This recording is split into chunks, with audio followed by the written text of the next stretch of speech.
আমাৰ দেউৰীৰ নিয়ম মতে আমি মাঘৰ প্ৰথম বুধবাৰ দিনাখন আমাৰ মন্দিৰৰ পৰা বিহুক আদৰি অনা হয়। এয়া বিহু আদৰি অনাৰ পিছত আমি ইয়াত মেজি বনোৱা হয়। মেজি বনাই আজি আমি পৰম্পৰাগত নীতি নিয়মেৰে আজি এই মেজি এয়া জ্বলাবলৈ জ্বলোৱা হৈছে।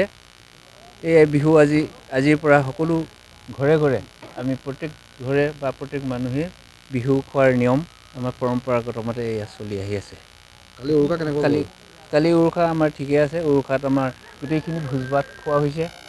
গোটেই ৰাইজ আহি ইয়াত গোটেই ডেকা গাভৰু বুঢ়া মেথাৰ পৰা আহি ইয়াত সকলো বিহু নৃত্য কৰি পেলাই সকলোৱে মানে বিহুক আদৰি উৎসৱ মানে পালন কৰা হৈছে। আমাৰ এই বিহুখন সকলো পৰম্পৰাগত সকলোৱে পাতে। এইটো মাঘৰ আমাৰ প্ৰথম উৰুকা দিনা বুধবাৰ দিনাখন আমাৰ এইখন উৰুকা। তাৰপিছত উৰুকা দিনাখন আমাৰ সকলোৰে মন্দিৰত পূজা অৰ্চনা কৰা হয়।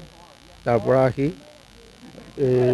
পিছদিনা বৃহস্পতিবাৰে আজিৰ দিনটো চবেই ৰাইজে প্ৰত্যেক ঘৰতে বিহু খোৱাৰ হেৰিটো আছে, পৰম্পৰা আছে। গতিকে সকলোৱে বৃহস্পতিবাৰ দিনাখন ৰাইজে বিহুটো উদযাপন কৰা হয়। এতিয়া মেজি জ্বলাইছে। উৰুকাটো বহুত ধুনীয়াকৈ গৈছে। আমি ৰাতিটো পূৰা এনজয় কৰিলোঁ আৰু আমাৰ গোটেই মানে গাঁৱটোত কিনাপথাৰ মাজৰ চাপৰি গোটেই গাঁৱটো মানে আহি পেলাই ইয়াত চবে এনজয় কৰিলে। সাংস্কৃতিক সন্ধিয়াও আছিলে।